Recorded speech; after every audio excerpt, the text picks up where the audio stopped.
magacaygu waa hoodo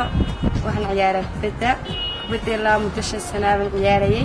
kubadda waxaan ka helaa caafimaad jimicsi waxyaalo badan oo kale aad baan ugu faraxsanahay mar walba inaan kubadda ciyaaro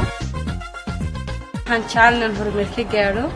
ilaa mustaqbalka insha Allah inkastoo waalidkayga kale inaan kubadda ciyaaro oo la dhaqankeena maaha kubadda ka joog laakiin walaalkay way taageeraa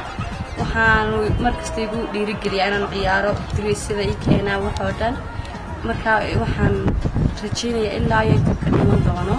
inaan kubadda joojin insha Allah caruurteeda iyo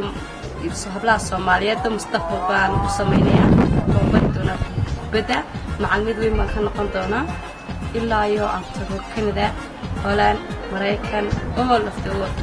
insha Allah marka waxaan rajaynayaa horumar weyn ka gaaro kubadda intii aan fahansanay kubadda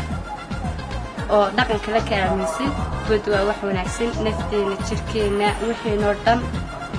way noo fiican tahay marka walaalayaal hablaha Soomaaliyeed oo dhan kubadda waa wax wanaagsan